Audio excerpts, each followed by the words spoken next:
It's a great day. My name is Che Brown, the Happy Entrepreneur, and welcome to the Happy Entrepreneur Show, the #1 business development and revenue focused late night show in the country where we are on a mission. And our mission really is to empower, our mission is to inspire, and our mission is to provide you, that's right, you, the hard-working entrepreneur, with all of the resources that are necessary to execute that big vision you have for the people you would call the servant. On this one episode, we have the one and only Patricia. She's in the building, and she'll be talking about, wow, from grief to growth. I mean, leaving legacies behind. Let's jump into that. What's going on, Patricia? How are you? Hello, Shay, and thank you for having me on this wonderful show.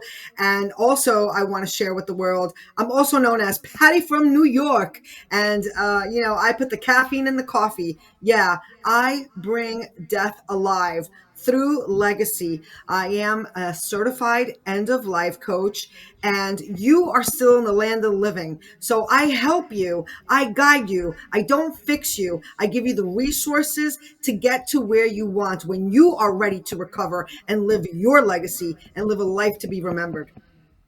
I like it. You're getting it from Miss U Graham in the building, ladies and gentlemen. And I'm curious, as we get started, I know we talk about grief, and take a moment and talk about, I guess it's an unfair question, but why do people, I guess the question might be, why people have a fear of just talking about grief? And what is grief? So two-part question. What is grief? Because they might want to know what context are you using grief with?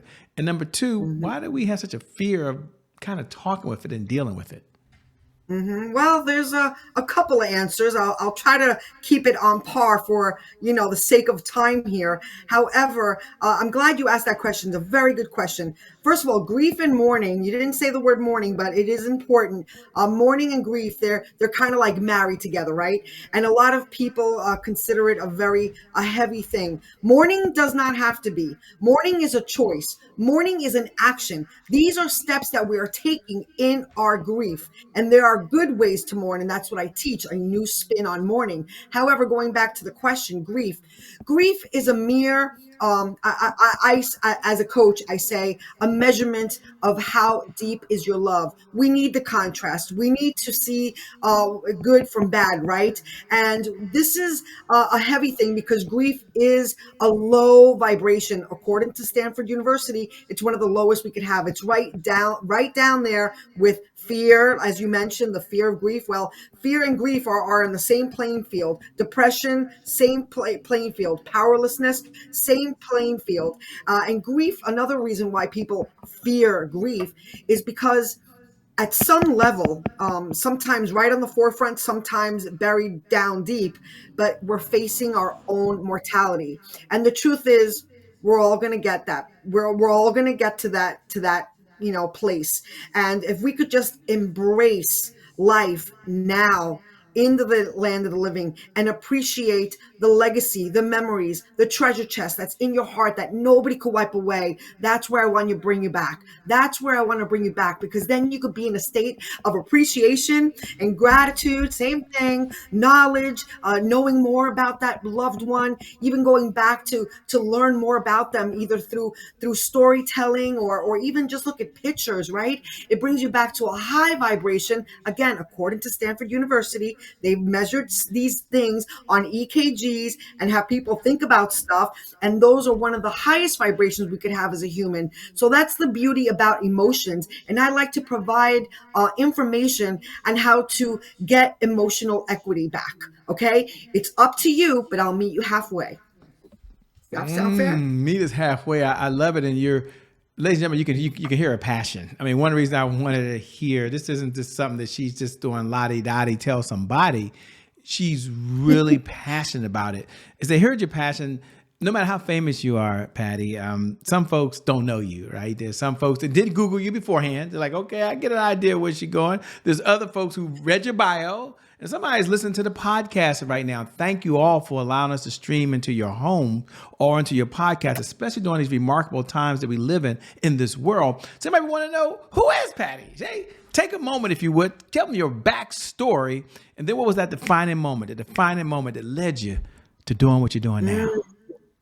Well, I'll do my best to summarize because it's a good story. And I always say this. The glory's in the story, right? The glory's in the story. Everybody has a story. The story is really important. First of all, let me backtrack a little bit. I am Patty from New York, CEO and founder of Miss You Graham, a global solution to cope with grief, mourning at the speed of life.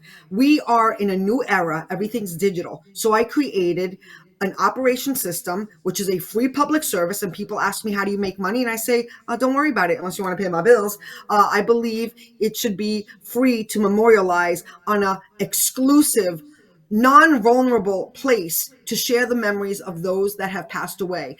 I will tell you now, how did I become the CEO of Miss You Graham? And since then, I've become a certified end of life coach, and I became also a human rights advocate, because then I learned, people are inhibited to grieve the way they want because of culture. Let me bring you back. For 35 years and still standing, once upon a time, there was a beauty parlor called Patty's Place. Still standing. I'm not there no more. I have retired. Family business, but I was part owner for 33 and a half years. The half really matters to me, by the way. 33 and a half years. So approximately 20 odd years in, I've had this reoccurring situation. My clients, who were very loyal, so I knew, I would say, 3/4 of them were with me for at least a couple of decades. And through those couple of decades, well, guess what? They were going to bury somebody. And when they sat in my chair, and not only did I make them look good on the outside, I saw the transformation in their face when I allowed them the space and grace to share how they feel. I was never on social prior to this. And I didn't understand why there wasn't a place exclusively for this. Yes, people still post on Facebook. Yes, people still post on Instagram, but they seem to feel limited to only, anniversaries or birthdays or the day of the actual event happening, right? And it also becomes diluted. And some people don't even do it because they're so vulnerable to put their feelings out there. So this was the beginning of this, journey of Miss You Graham. And one good day, years into it, my daughter is like, why do you stop talking about it and just do an app? And Patty said, what's an app? Because I didn't even realize, I didn't even put two and two together. I didn't even realize that these social platforms were considered an app, because I was really happy being a hairdresser, and I loved what I did. I always loved what I did. But then I realized that was a season in my life, and now this is my new chapter. And I do believe it was my purpose, and purpose will always supersede profit. So I didn't put how am I going to make money first? I put, how am I going to get this product out there? Because there's a gap that needs to be filled. Does that answer your question? Yes, and now the gap is out there. Now we have Miss You Graham in the building, which is kind of cool. Take a moment, if you would. And this, again, might be a lot to pack, but for someone that's listening right now, and they're like, if she had 3 steps, Shay, or 5 steps that she'd recommend to someone who right now might be going through a grief. They're going through the process that you just described. It's still recent to them. And they're like, wow, Shay, I showed up because I'm in that space. I hear her energy and I hear what she has. But if she could look in the camera and talk directly to me, what is 1, 2, or 3 things that she could share that I could do just to help me through the process? What would you say? Well, that's a beautiful question. And the thing is, right, Shay, there's no instruction book. And when it comes to grief, don't tell me how I feel. I have learned, not only through testimony, but becoming a certified end of life coach, just when I thought I knew it all, I didn't know it all. First of all, you don't think you need people, you need people. Okay. And the thing is, this is the tricky part. You just need people to actually, and this is, again, I learned this through doctors teaching the course. I learned this through testimony as well. People want to be heard and seen, not necessarily fixed, and the fixing takes, you need to be a part of the fixer. Most of it, actually. That's why I like to say I'm a guide. I help. I help you, but I also give you the space, because if I give you space, that means I'm hearing you, I'm seeing you. Human nature, I learned in my certification, needs validation. And sometimes we become proud, we let our ego get in the way, and we actually believe the lies that we don't need validation. We don't need to be heard. We don't need to be seen. Well, you're fooling yourself, because the truth is you do. Okay. Even if it's for a moment. And even if you write it down, I know it sounds crazy, but your alter ego is seeing it. You know what I'm saying? You're being a witness to being seen and heard. Does that make any sense? Number two, I say, get my book if you are ready to recover. Now, this is not something you're going to read immediately, but it's easy to digest. This book, I made it easy. Now, there is book number two, which is really meaty. It's going to be called, Legacy Cafe, and it's a collection of all my newsletters, which have been really gaining beautiful, beautiful feedback and momentum. And we're just about a year in on writing pretty much daily. So that's really, really exciting. I do have my own style, and I'm definitely optimistic, to say the least. And I like all dynamics. I bring facts. I bring food for thought. I love to bring, spirituality coming from a Christian perspective, but we're non-denominational. I also love to bring science in it, because a lot of people out there have to see it to believe it. And when we could back things up by science, like for instance, your energy that makes your heart, tick, right? Once we pass away, that energy, it cannot be destroyed. E equals MC squared. That's a science fact. Yeah, phenomenon, but nonetheless a fact. It converts. Now, as an end of life coach, even though I'm there for the land of the living, for the people grieving, I also am qualified to be there for the person who is about to transition, like giving respite to a hospice nurse. I don't do that, but I am qualified. And we learned to ask the person about what do they think happens to their soul, their spirit, when they die. And again, this is a mystery of life, and I embrace that, because it's important that we face our own mortality, because it also makes us then appreciate that, nobody's promised tomorrow, and just live like, today is your last day, and then you could just live in appreciation. And I know it's a little extreme. It's not one size fits all, right? Some people like Gucci, some people like Nike. I'm Patty from New York. What can I tell you? So if you want to get elevated, this is the girl you call. I love it. That leads us to a very important segment. Thanks for sharing, by the way, and helping folks out that are watching right now. And that segment is called Today is My January 1st. Now, for those folks who tune in every night at 11 p.m. Eastern Standard Time, you know what we're about to do is that magical time. It's that moment we get to say those words. Today is my January 1st. And for all the new folks who tune in for the very first time, we're glad you're here. Today is my January 1st is our personal mantra, the Happy Entrepreneur Show. It represents a fresh start. It represents a do-over. It means our past, no matter how dark and gloomy that past is, our past no longer equals the future. And so my question for Patty, she's listening on the other side, is really twofold. Number one, when you hear those words, today is my January 1st, what do you hear? What do you hear? What do you hear? And number two, what was another moment, another time in your life where things weren't perfect? Maybe there was a setback, there was some challenge, and how did you manage to bounce back from it? Okay. Well, the first answer is today is the day. I own this day. I own this day. And I say to myself when I look in the mirror, you got this. Get in there. You got this. Today is about owning the day, and I could do what I want with it. And I choose my job. I choose to get dressed. I choose to make my bed. It comes back to choices. So what am I choosing today? And you know what? If today that I own is not my favorite choices, again, you could connect the dots in hindsight. So don't beat yourself up. God willing, you have it tomorrow. So that's what I have for that question.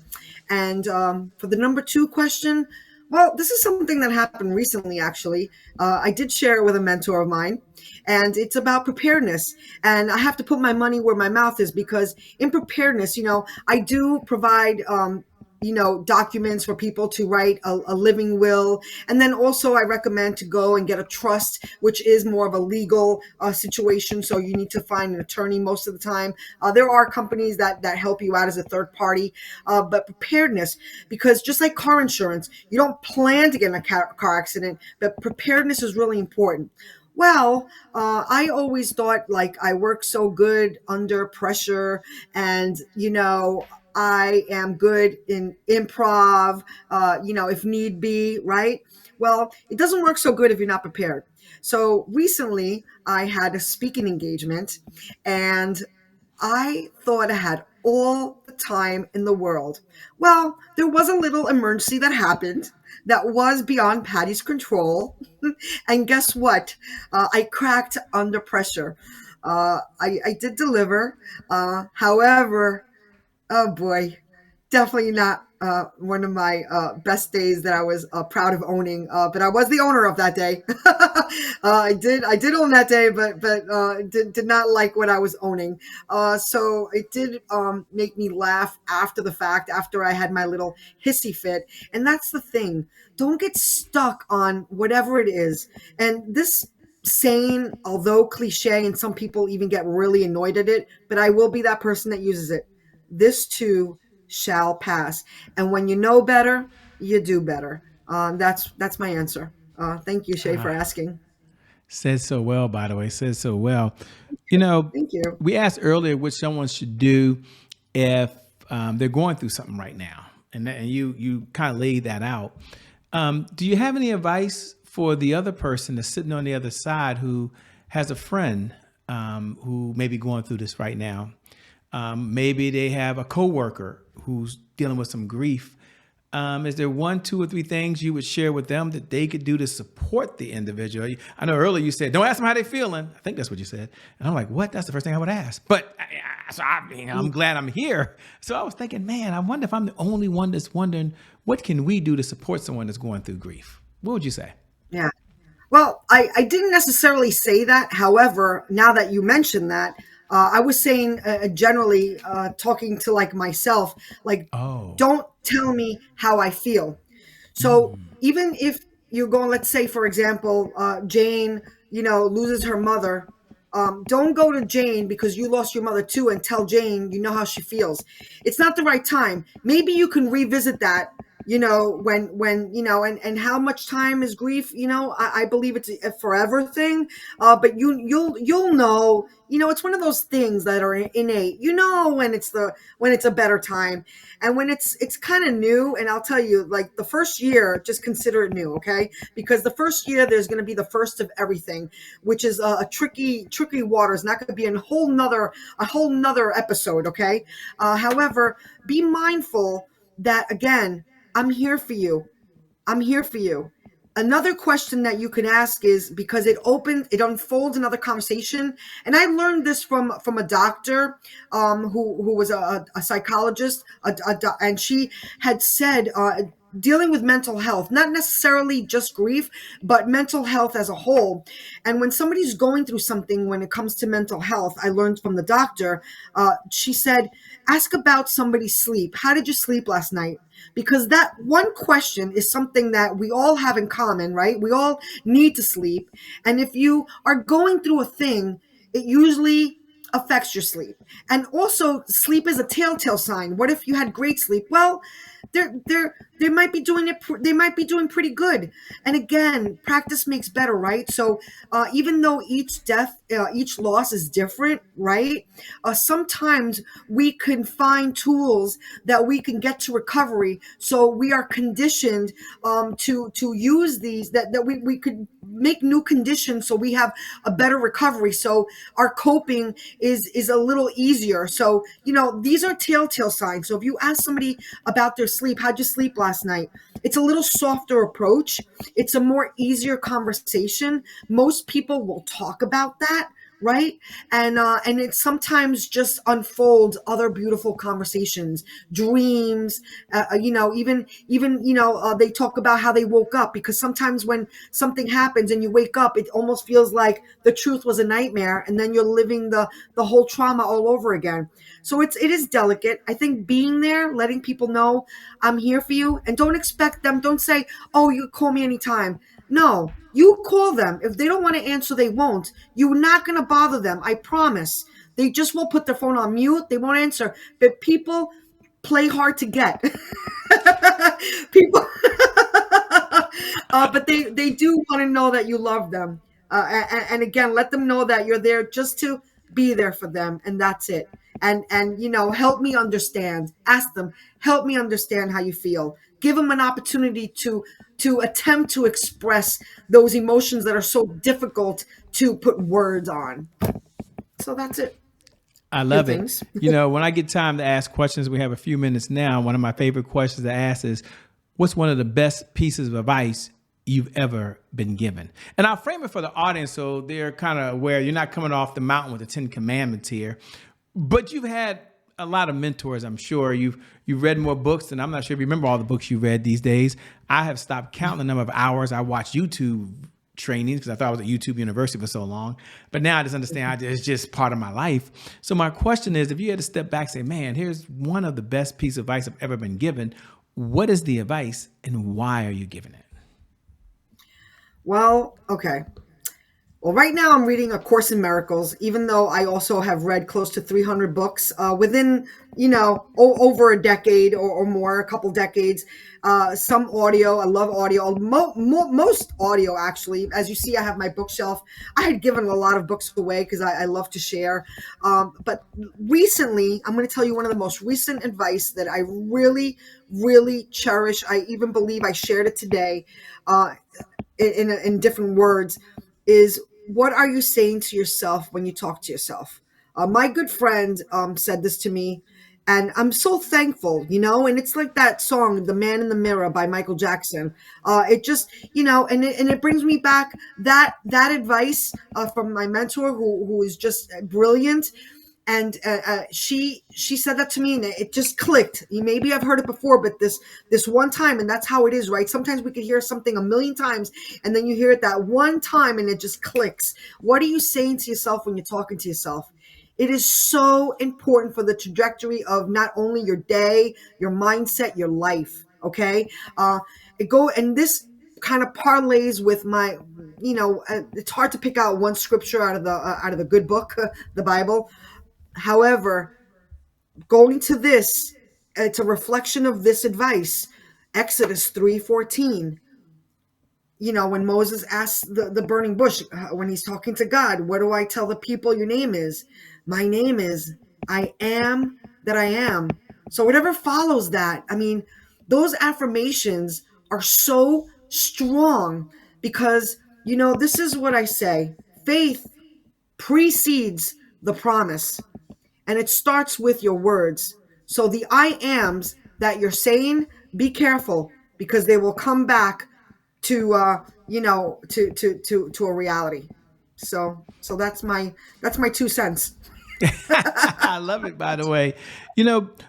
What do you enjoy most about what you're doing these days? The fun is there, the excitement is there. It's something that people see through a different lens, but when they put your glasses on with your prescription, they see it entirely different. What do you enjoy most about what you're doing these days? I'm sure you can relate because I've met you and we have similar circles, right? Show me your 5 friends and I'll show you your future. But the idea is giving. I don't know why it feels so good. I really want to win the lotto just so I could give more. And I didn't always think this way. This is, I used to be, very much like I want a new car. And I'm not saying a new car wouldn't be nice, but that's like really on the bottom of the list. Promise. It's just, there's just something when you start being a giver, you just want to give more.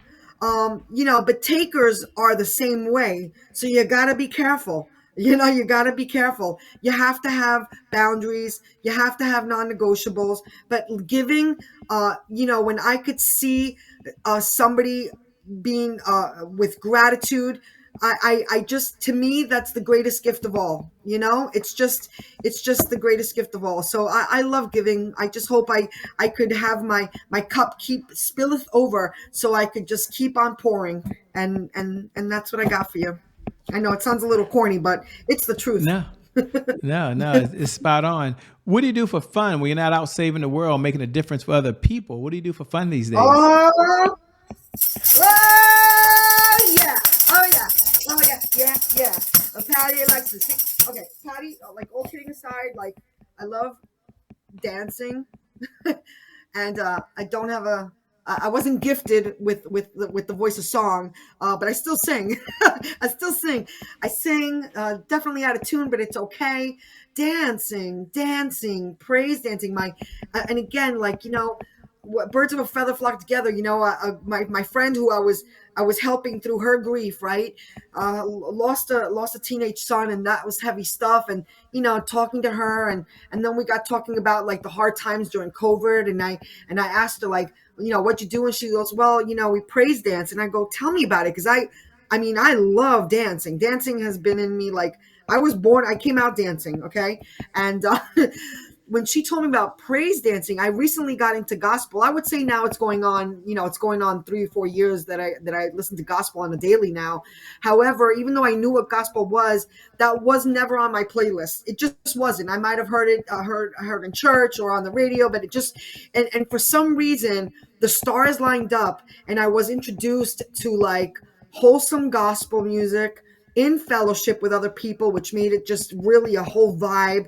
And then my friend telling me about tambourine, because she was telling me about how praise dancing and they use tambourine. So I immediately went on Amazon and ordered my tambourine, and that's it. That's the story ever after. I mean, that's my legacy now. Me and my tambourine. So what can I tell you? So dancing, and more dancing.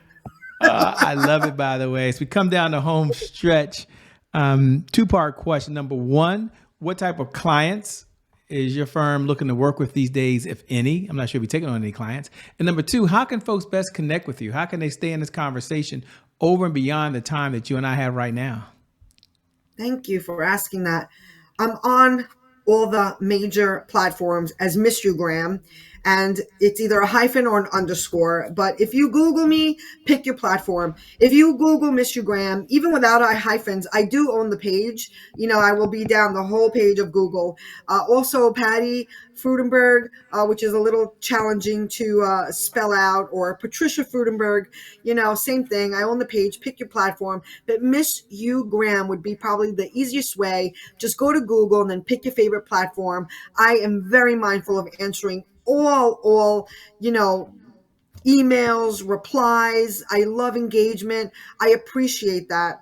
And right now, my clients, well, I do clients on referral only, very limited, because I do more of group workshops. Okay.